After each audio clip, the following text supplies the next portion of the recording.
What is going on, everybody? This is Mike with Parallel Gaming. Today we got a feature match from our locals. On the left we have Eustace Captain Kidd, and on the right we have Trafalgar Law.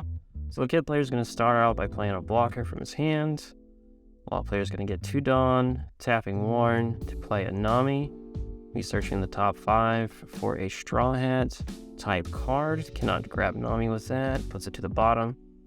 Looks like he whiffs on that Nami. That's pretty rough. He plays a Bonnie and passes. Kidd player gets 2 more Dawn. He's at 3. Sitting there in the tank. He's got a Nekomushi in hand. He's probably going to debate playing that. Yep, plays the Nekomushi, taps down the Bonnie. Just doesn't want him to get value. Swings at it with the leader. That's a good play from the player on the left, getting rid of that Bonnie. He's going to get so much synergy. Plays down another Capone. Back to the Law player. Draws for his turn. Gets his Dawn. Looks like he's got a Jet Pistol in the hand. That's going to be pretty good later if it gets Kidd. Plays the Brook, puts 2 under the leader, so he's going to swing for 7 at face for the Kidd. Kidd takes the life there. Then he's going to play a Chopper and then pass. So the green player looks like he's got a good board state, but the Law player is also setting up. He needs 5 to really activate the ability of that leader. Kidd player's thinking what play to here. He's got a Scratch Mana Poo. Looks like an Ezo and a Bonnie in hand. Probably going to play the Bonnie. He's got 5 Dawn up. You can see he's thinking about it. Taking quite some time to think about it. My dude, play the Bonnie. You got it. You saw that Nami whiff. So Nami whiffing. Nami only replaces a card in your hand. You're not going to, see. Even if you don't see a card with that Bonnie, it's just you're playing a 2K for Warren, which is just, kills your tempo. Just drives it to the ground. So let's see. Is he going to play the Ezo? He's looking at Ezo. So he could play the Ezo for a 3, tap down something, and he could swing with the Nekomushi over it, or he could swing with the Kidd at 7 and buff them up. He could also swing with the Capone, because he's got 2, and that wouldn't be the worst thing in the world. But you probably just want to swing with Nekomushi over in that situation. Just because Nekomushi's 3000 and, Capone's a blocker. If you only have the 2 Capone on the field and an Ezo in hand, looks like he's just swinging with the regular leader. The Law player takes that.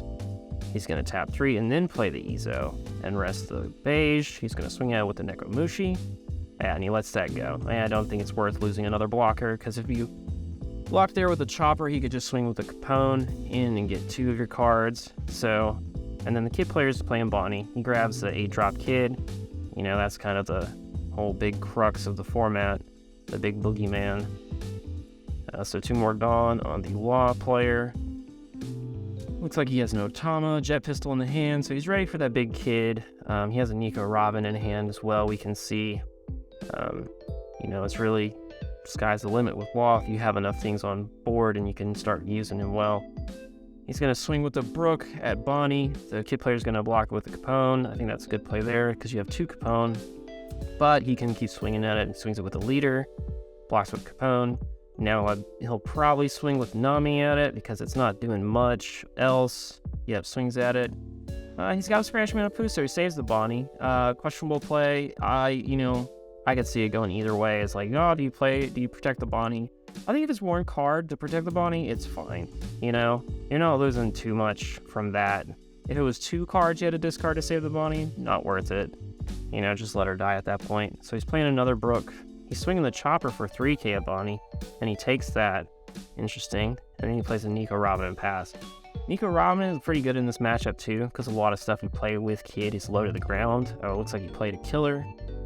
That's a pretty good card. He could kill a Brook or a Chopper, but, swinging with Nekomushi first, getting rid of the Chopper, that's good, because it's just, you want to see what you can kill first and then kind of go from there. He's using that Ezo to swing at the Nami.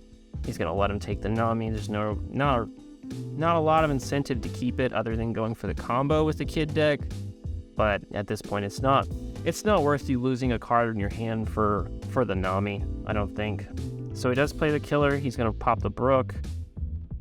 He's got 4 Dawn up still, and his leader unsuspended. So let's see. He puts 8 on the leader, swings, Law player takes it, and then he passes the turn.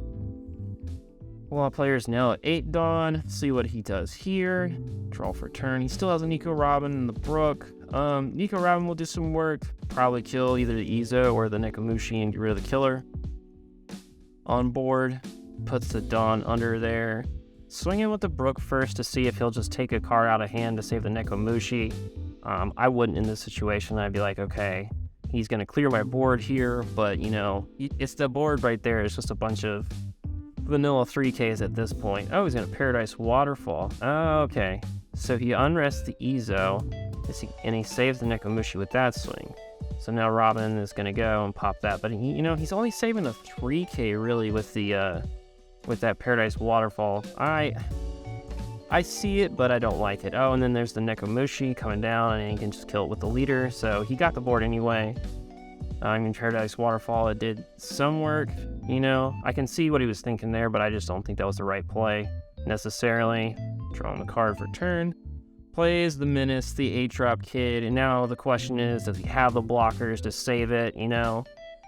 If his hand's small, it's 3 cards. I wouldn't swing with the leader or activate. I mean, I would swing with the leader, add something on the board, probably at that Nico Robin. But I would not activate the kid here and rest it and just, you know, leave it open to die. So let's see if that's what he does. He swings with Nico Robin, jumps it with the blocker, and he's probably scared to play a blocker while the Nico Robin's on the field and not swinging with the kid. I think that's the right play. That's probably what I would have done there. Oh, and there's the Otama, and then tapping 4 down. Oh, well, not tapping him, but grabbing it. Gets the 4, plays the Gum Gum Jet Pistol, gets rid of the threat, and he still has 5 Dawn open, 4 things on board. It doesn't look like he has too many cards in hand. He swings a 5K. Kid player's gonna see a card from life. Swings 5K with the Brook. Now he's just going full aggro here. Oh, it looks like 6K with the Brook. Green player takes it. And the problem, it looks like he takes another hit. The problem with green versus law is, like, once you get down to 1 life against green, you're in the critical zone. You could, if you don't have a blocker to save you, you know, 2 swings you're down. So, and like with law, you start out with 4 life. You do with all the multicolor leaders. So it kind of just gives it an advantage to kid from the start, just because that's 1 less life he has to worry about, and getting you down to 1 life in this game is like ideal for the kid player. That's what you want to do. So it looks like he has another kid in hand. I think I see a killer and some other cards and Okiku over there in the left-hand corner. So honestly, there's a couple plays you could do here. You could swing with the leader and try to clear the board. He's got 1 blocker, so you could do 2 swings, get rid of the Nico Robin, and then play something else on the field to kind of start building up your defense. It doesn't look like the law player has any cards in hand, so, you know, oh, he's got the Nekomushi. Now he can just swing at the Robin, grab her. He's got no cards in hand, so, you know, you don't have to pump it up because you know you can just kill it with a 5K. You know, so at this point, he's only tapped down 2, killed that. He could play the big kid because he's already killed 1. But the only problem is, you know, he's got 2 3Ks on the field and the leader. He could play something down, return the Nekomushi, and then play, you know, Luffy out of hand with the law leader, and he could just, you know, kind of close the game out from there. I could see that player happening. But the thing is, he has 2 life, so he has to take life to see more cards than 1 next turn. And the kid player, I don't think he's going to, you know, discard a card to use his ability to, you know, go in again. Oh, well, maybe I'm wrong. No, it looks like he's playing something from hand. No, he's discarding the Scratch Mana Poo. He's discarding a 2K to get rid of the 1K. Interesting. Well, I mean, I guess, you know, that play makes sense because he's got 4 cards on the field. You don't want to see him go to 5 cards next turn on, well, either way, even if he did draw a character to play on that turn, he still would have to have another character in hand to bounce it. So he's going to play 2, put the killer, put the warn on the killer. He's got to play 1 more thing to get advantage off the killer, and he passes. So that's kind of a misplay there because there's no real reason to put the Dawn on the killer because you don't have 3 things on the board. But, you know, we're still learning. It's, you know, it's different being on that other side. You know, pressure's on. I know the player on the right is a really good player. Intimidates some of the people in our locals. You know, that might be part of it. Or, you know, he just might have forgotten the effect. And we see the player swinging with the law for 7. for a lot of these 7Ks, that golden threshold, it's the 2-card swing. Like, when I say that, you have to get rid of 2 cards, to do that. I think when the kid player discarded the Scratchman of Pooh, he probably should have discarded the Okiku from hand, because if you're not going to play the Okiku, you should probably get rid of it, because, it doesn't have a counter in hand, and Scratchman of Pooh has 2 counters, and that just saves you so much. So he's swinging with the Nekomushi for 3, with 5 open. So this, he's going to block with the 2K from hand or counter, and then it looks like he's swinging with the Brook for 5-8. He blocks there, didn't move there, so he passes. The Law player has 1 card in hand, no blockers, 2 life. So over here you could just... Oh, I don't know what's happening over there, who knows. So over here, you could put 2 under Nekomushi, swing for 5, see if it gets rid of a card in hand, and then if it doesn't get rid of a card in hand, you can just load up Killer and, just swing for game by just using his ability. But, I don't know. We'll see what's in hand. What's he gonna do? Oh, and he's thinking about playing the big kid. That's a questionable game. A questionable play right there. I think he'd be fine swinging in on the Nekomushi, see if he gets rid of that card in hand, and then you could swing 7K with the leader at something. You can try to clear the board too, which, the board is super important against Law because they need a board to activate his ability. He puts 1 on the kid, activating the ability. Looks like he has a Nekomushi, a Bonnie, and Okiku in hand. I wouldn't. Oof, that's rough. So he does the Bonnie, activates the Bonnie. He has to grab a 2K counter from hand here. And we see the Scratchman of Pooh from the Ville. Yeah, so he had to grab that. He couldn't grab anything else or he's just dead. So, Nekomushi swings at Nekomushi. Oh, and he saves it with the Otama. So, he could have, theoretically, just swung with that, gotten the Otama out, and then cleared the board with Kid.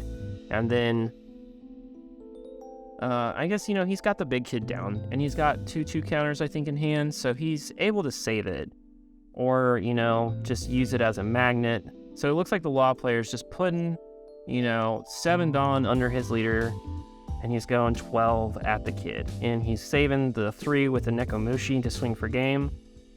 I think it was a mistake not going for the... Yeah, and he loses the kid. I think it was a mistake on the kid's player to not, take a damage out that turn. Because that's less pressure on the Law player to block it.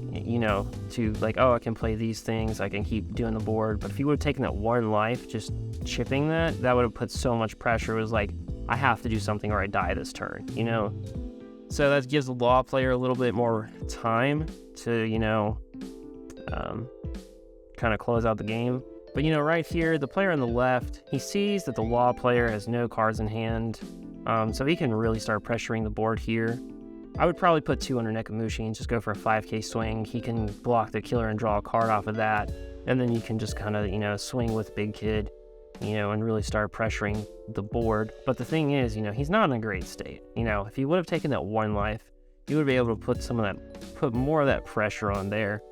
But since the Law player's sitting at 2 life, that, he's essentially has another turn to see. Unless, the player on the left could bounce the Nekomushi. Oh, he has another Nekomushi. Okay, wait a minute. This might change everything here. Let's see. He can clear the board, but you don't have blockers. You don't have enough cards in hand. You kind of have to go for game here. So he swings 5, takes a life. Yeah, puts it in hand. Yeah, and I think you just, balls to the wall, go with Killer. Look, he's swinging and he scoops. Yep, didn't have anything hidden to counter. So the player on the left gets it. Guys, like, comment, subscribe, do all that good stuff. Follow us on our other social medias, and I'll see you next time. Peace.